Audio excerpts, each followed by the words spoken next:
Hello, good morning po. Assalamualaikum. Shoutout po kay J. Ban Muharram, yung nag-comment sa ating YouTube channel, no? Doon regarding sa ating solar system. Salam idol, sana po may tutorial po kayo about sa pag-install ng solar charger and paano i-connect sa Starlink. Syukran idol, pa-shoutout na din po sa susunod na mga video. So bago po natin sagutin itong ating followers, no, ating subscribers sa ating YouTube channel, i-share ko na lang po itong sa taas, no, yung diagram, no, kung paano po i-install yung ating solar system. Step by step po yan, makikita nyo dito mayroong off-grid at saka on-grid. So mayroon po tayong dalawang solar system, yung tinatawag na off-grid at saka yung on-grid na solar system. Yung off-grid po, makikita nyo ano pa yung kaibahan ng dalawang yan. So yung sa off-grid, mayroong mga panel, no? O 3 panel, 4 na panel, tapos mayroong kayong PB combiner box, tapos yung charge controller, kung hindi naman po yan hybrid, tapos diretso yan sa may battery. Then from battery, mayroon kang inverter. Yung kasunod sa inverter, mayroong AC outlet, doon ka kukuha ng load o kuryente. Dito naman sa on-grid solar system, magkaiba po yan. Ito yung mostly na ginagamit ng mga kumpanya, no, para makatipid ng kuryente. So mayroon din silang mga panel, tapos mayroon din silang combiner set or box, tapos gamit nila is hybrid na inverter. Ang kaibahan lang po dyan ay ang tinatawag nilang source ng kanilang electricity ay ang utility grid or direct na current. So basahin po natin yung kaibahan ng on-grid at saka off-grid na solar system. So what is the difference between on-grid and off-grid na solar system? Ang kaibahan po niyan is basahin po natin, no? Yung on-grid and off-grid solar system are the two primary categories, no? Yung on-grid solutions add electricity to what you get from your utility solar company by connecting to the grid. Yun. Big sabihin, wala po siyang battery na source ng power kasi ang source mo is yung utility grid. Tapos yung off-grid solutions naman po, on the other hand, depends on battery storage and are completely autonomous. So ipapakita ko sa inyo yung ating setup ng solar, no? Yung pagwa-wiring natin kasi yung nag-comment sa ating yung followers natin or subscribers natin sa YouTube gusto niya pong malaman. So napakadali lang po yung DIY, no? So itong susunod na mga clips sa ating video, makikita niyo po yung paano pag-wiring saka paano i-connect sa Starlink kasi yun na po ang katanungan niya. So ito po yung ating solar, no, solar system na ito po yung hybrid solar system. Ang klase po nito is off-grid kasi mayroon po tayong battery. So yung battery po natin at saka itong ating hybrid na inverter, naka-built-in na po dyan yung kanyang charge controller na MPPT. So ngayon nakikita nyo sa kanyang digital watch na full bar pa rin yung ating battery, tapos hindi po tayo nakakonect sa kuryente natin dito sa Lasurico, no, or sa Marawi City. Yung kuryente natin hindi po yan. So ngayon totally na solar system po yung ginagamit na. Ito naman yung output niya na 220.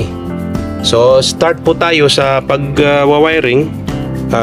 Pasensya na po, hindi naman po tayo magaling sa solar, pero napag-aaralan naman po yan, madaling maintindihan, no? So itong battery, connected ito sa ito yung battery inverter. 125 ampere po yung kanyang breaker, no? So dyan po sa baba iso-switch yung dalawang wire na yan, no?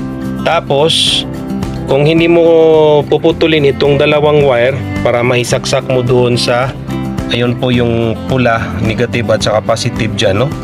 Kung hindi mo yan puputulin po, kasi sayang naman po yung wire, bibili na lang po kayo ng malaking wire na 8 ang size na binili ko niyan, no? 8 ang size na binili kong, dalawa po yan, dalawa. So dalawang wire na isaksak dyan, no, para hindi po maputol yung kanyang wire. Tapos dito naman sa panel, ayan. So by the way pala, dito sa solar inverter na hybrid, mayroong dito i-connect yung solar panel. Tapos dito i-connect po yung kanyang kuryente, no? AC input ang tawag.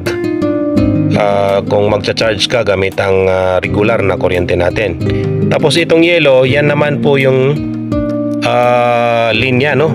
Output kung saan ka kukuha ng kuryente, yung tinatawag na load. So nandoon po sa pinakataas yung kanyang saksakan. Ayun. Diyan nakasaksak yung ating Starlink. Ayun. Kasi yun po ang kasagutan ng ating ano.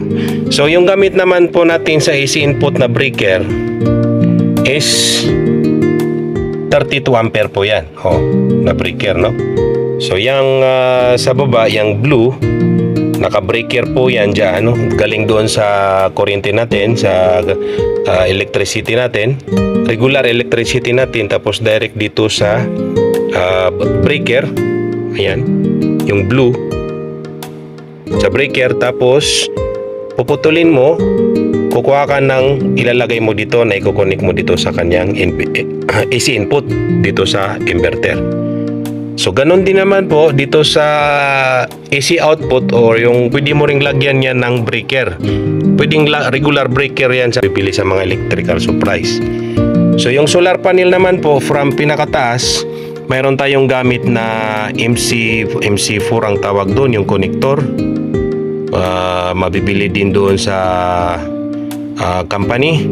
Tapos itong PV cable, no, napakatibay po nito, napakatigas niya, no, kahit sa mga mainit na araw, very durable po ito. Tapos puputulin mo siya, ilalagay mo dito sa connected sa breaker niya na 40 ampere. By the way, 40 ampere po ang breaker. Tapos maglalagay ka dito sa inverter ng i-connect mo dito sa slot na solar panel cable, no, dito sa kanyang inverter. So nakakonik yan sa breaker dito, kasi hindi po yan naka-open kasi hindi natin natanggal. Tapos ayun, dito naman sa baba. So pag may mga trouble ang ating solar panel, or malakas yung kuryente niya, so automatic po yan na mamamatay. Pati dito sa battery inverter, pagka may high power po siya, automatic po yan na mag-off.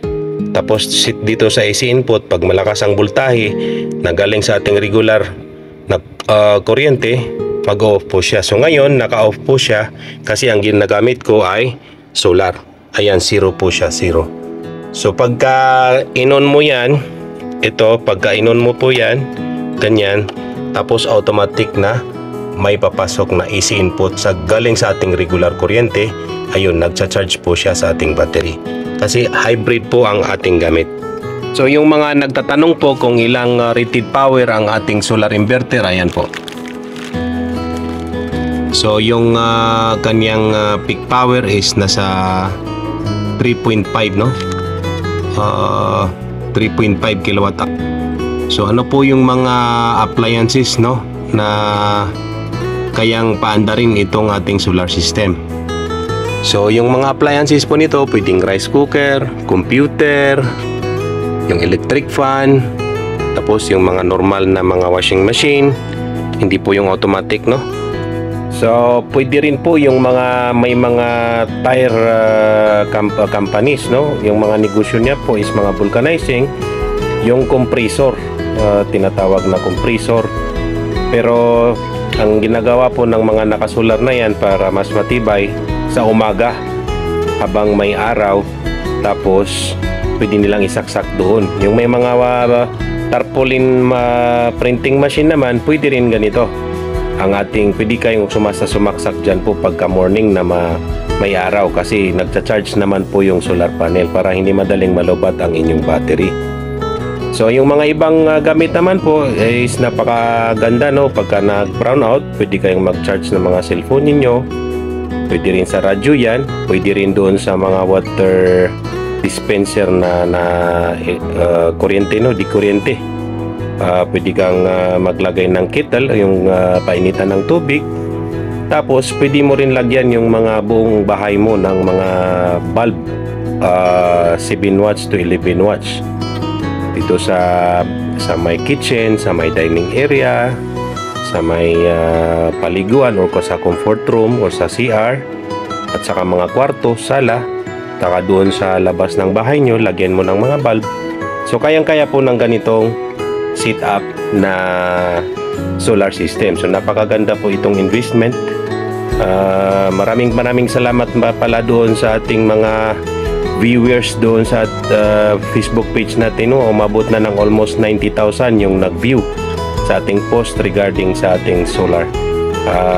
Ang kahulugan lang yan ay maraming interesado na mga tao dito sa buong Pilipinas na magka-solar dahil sa pagkamahal-mahal yung kuryente. Tapos may mga area naman na talagang minsan single piece dyan sa may basag area. Single piece po yung kanilang kuryente. Minsan umabot lang yun ng 90 volts yung kanilang kuryente. So itong solar, napakaganda po niyan kasi 220 yung kanyang bigay. Yung ating inverter po ay ang klase po niyan ay pure sine wave. So kung bibili kayo ng MPPT charge controller, kailangan pure sine wave po yan. So maraming salamat po. Sana nasagot ko yung mga katanungan ninyo. Magandang araw sa inyong lahat. Subscribe to my channel.